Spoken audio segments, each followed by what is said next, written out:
Γεια σας, παιδιά. Καλώς τα παλικάρια. Καλησπέρα, τι κάνουμε. Καλησπέρα σας. Χαίρομαι πάρα πολύ που επιτέλους έχουμε δύο ανθρώπους της τέχνης. Προφανώς θα μας παίξετε πιάνο. Καταλάβατε λόγω του πιάνο. Μα είναι... Όχι, είναι εντυμένοι σαν να πηγαίνουν σε μια συναυλία. Χαίρομαι πάρα πολύ που ήρθατε. Τι θα μας παίξετε σήμερα? Πρώτα είναι το Godfather, μετά της Carmen. Α, Μπιζέ. Μάλιστα. Και μετά έχουμε επιλέξει το... Τα παιδιά του Πειραιά. Τα παιδιά του Πειραιά. Α, μπράβο σας. Πολύ ωραία.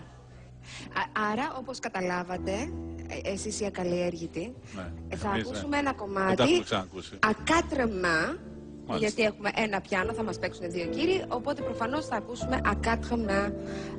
Συγγνώμη, αλλά δεν ταιριάζει με αυτό που θα πω. Είδε ο γύφτος στη γενιά του και αναγάλιασε η καρδιά του.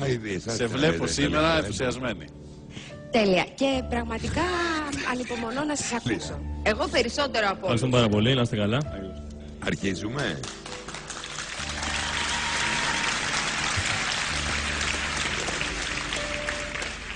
Α, σκαμπό δεν έχετε φέρει σκαμπό? Χωρίς σκαμπό. Στα όρθια. Άσκαμπο.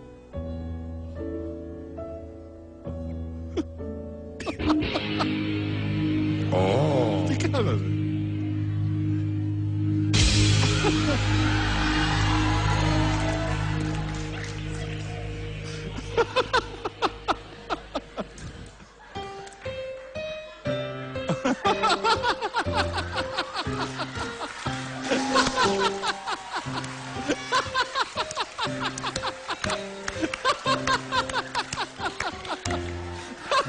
Του φύγε του αριστερού λίγο. Τα χτύπησα.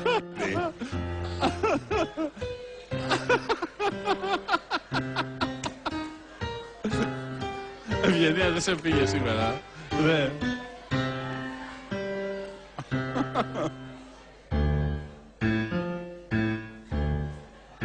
Γερακίνα.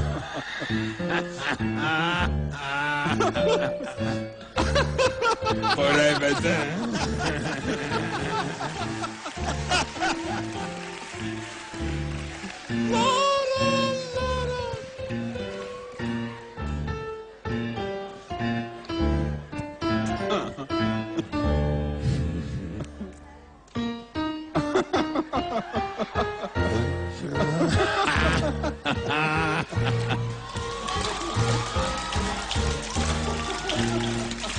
Αν και το έχω ξαναδεί, έτσι στο YouTube, για να μην κοροϊδευόμαστε.